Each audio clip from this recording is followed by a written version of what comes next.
Nu va, čia mūsų darbs, ką padarėm, tuoj pat. Opsa, stogelė nebėra. Nuėmėm. Čia va tik palika datą vieną senikį.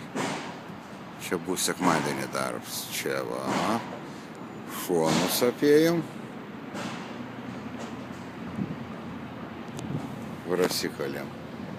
O čia va, sienas atsimsim ir tada va tą stogelį pradėsim. Čia va. Įrankius šiokius tokius pasidėję čia viską. O čia tuoj va. Kasparonį va nufilmuosiu, va, kur įlindęs, diržą prisisegęs. Visko dirb. Čia, kaip sakant, ilgiau norėčiau prie to vaikinuko apsistoti. Yra, matot, kur atsidūręs.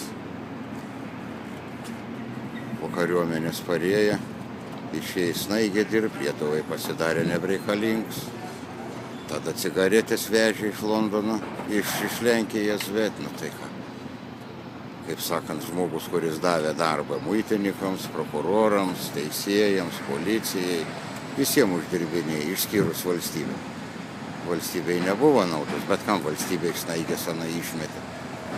A, paskiau prikirpo žmogų. Tada vat išvažiavo į Londoną dirbti. Padirbo Londoną. Tai vat. Padirbo Londone. Paskiau jau žiūri, kad per arti Lietuvą gal tenais jau Kubiliaus ranką dasiekti. Ir atsidūrė Naujoje Zelandijoje. Kaip čia reikia rodyti, kad čia Naujoji Zelandija, o ne Alytoje ant Svyro, Dzūkėlis. Palauk, atsuksiu kamerą, parodysiu, ten kalną įmatyti Dzūkiją, ne tokių kalnų. Gal patikėsi tada, ne? Va čia, va yra kalnai, va čia į Naujoje Zelandijoje, atsidūrė žmogus. Va tai Anglijai nešė, Londonui naudą. Naudą neš dabar Naujoje Zelandijoje, kad žmonės geriau gyventų. O Lietuvai jau žmogus nereikalingas, va toks.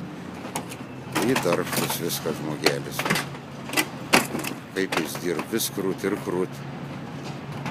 Nu ir vat norėčiau, jeigu jau kas pamatytų, koks Alytaus meras ar kas nors iš savivaldybės, kad tas žmogų jau galėtų perimti, net aerouostį, nebeleis jam niekur išvažiuoti iš Lietuvos, nes jis tikrai, kad Lietuvai atneštų labai daug naudos, labai daug. Jūs patys matot, kaip žmogus nenustyks. Nenustyks ant vietas ir nori dirbti, nori darbuotis, nori atnešti valstybei pelną ir visą laiką linksmą su nuotaika. Tai ką žinau, Kasparonį.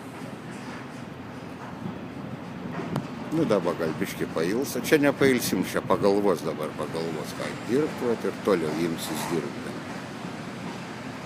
Tuos diržus prisisegęs ir tokius apsauginius, bet, nu, taip žmonės nesisegtų diržų, nes jeigu virstų, tai kiaušius gali sutraiškyti. O Kasparas ir prisirišęs, nes buvo pasišykęs keli metai atgal, tai žmonai tai pasiskundė uošvieniai, dviese atvažiavo, na į ką uošvienis su Vengerkas majaus gals buvo liktai. Stuktelė į kiaušinius ir liktai kapė sutraiškė būtų, jiems dabar nebebija jau tų diržų dėti, nieko jam paprasčiausiai nebėra jau problemas porą metų su tais dalykais.